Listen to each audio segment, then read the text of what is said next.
They're in the gate. And they're off. They race over 1,600 in the Economic Development Board Cup, and they got away to quite a level break.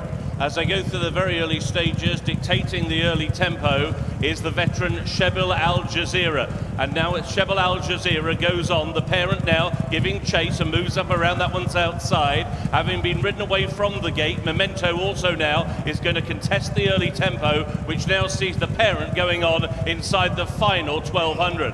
The parent leads them towards the end of the back stretch, with Memento on the outside racing in second. Shebel Al Jazeera could not go the early gallop, drops back to third. A break then of 4 lengths as they go into the turn, which sees Wowzers in 4th position. Royal Scimitar is in 5th and being pushed along. To the inside, Gourmet is in 6th, and Byline is in the cheap seats at the back as his stablemate, the parent, leads them now onto the turn, and inside now the final 600. It is the parent and Lee Newman who lead now by just over a length. The ridden along Memento is in second. Now Royal Scimitar begins to make his move. He's the white sheepskin noseband on the wide outside. He's followed into the race by Byline inside the 400, and it's Royal Scimitar who comes now alongside the parent. Between them is Gourmet. Down the wide outside is Byline, racing now down towards the final 200. Byline, last year's winner, lunges to take the lead. On the inside, Gourmet tries to fight back. No more from Royal Scimitar. They're inside the final 75, and it is Shamie Heffernan and Byline for back-to-back wins.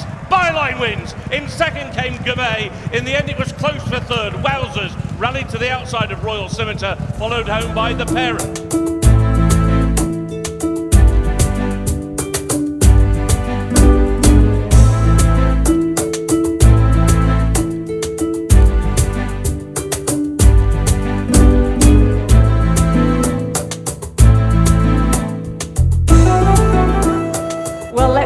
From our winning jockey then, Shamie Heffernan. Shamie, the horse lost a shoe down at the start, but he's such a professional, this horse, isn't he? Yeah, there was a little delay to the start. He pulled the shoe, but he's an old warrior, just like his trainer.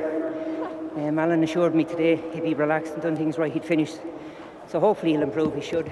And more than happy to be riding these colours for the legend of a trainer, Alan Smith. Third victory since coming out to Bahrain. You enjoying your time here?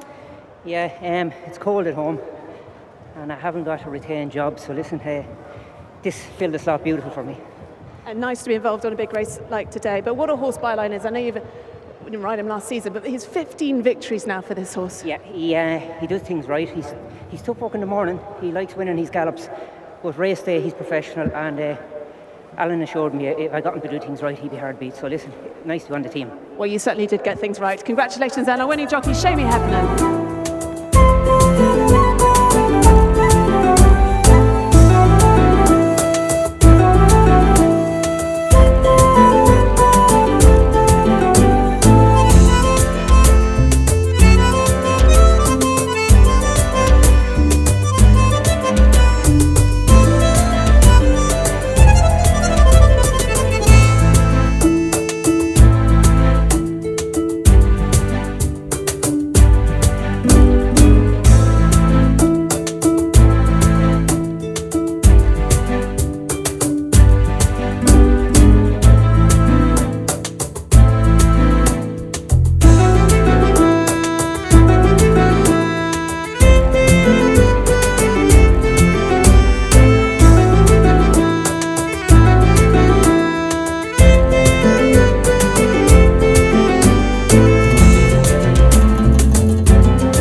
To the trophy presentation. For race 3, it is the Economic Development Board Cup.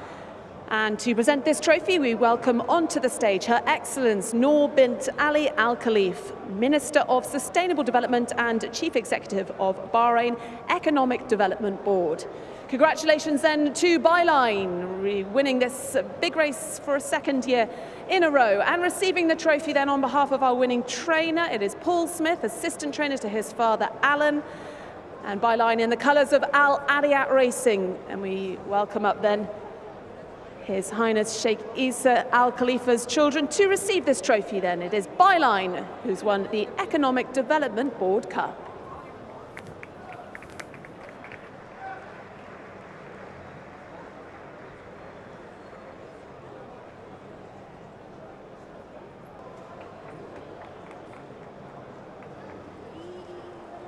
Two on the board for trainer Alan Smith at this early stage of the proceedings, which is great to see. On behalf, Paul Smith, the son and assistant trainer, has not a bad start to a prestigious race day. No, and it's always important to be on the board on this day. So yeah, it's good. I thought Braveheart was quite impressive as we worked from the beginning. Yeah, he's summered really well. He's just matured and strengthened, and he was about on his right mark for that race. So hopefully the handicap doesn't kill him, and we can pick up another one. Would be nice. And on the topic of the way the season's begun, you really have been flying, haven't you? Yeah, we're off to a good start. Yeah, all the horses seem to be running well. Fingers crossed. There's a bit more left in the tank. And with what we've just seen, when it comes to going through the pack for each and every season, it's kind of like having an ace card, isn't it? Every time you've got Byline. We were just talking about the amount of races this fella has won. Yes, yeah, we've been relying on him a bit for a couple of years, and it was always in the back of our mind this summer. Will he stay on for another season? But he looks as if he's still got it. So yeah, hopefully we can rely on him for bigger and better things later on in the year. Paul, you've been part of the scene here, as you said, for 2 decades. From your perspective, the rise of the Bahrain Turf Club, just put it into words how much this has developed in that time.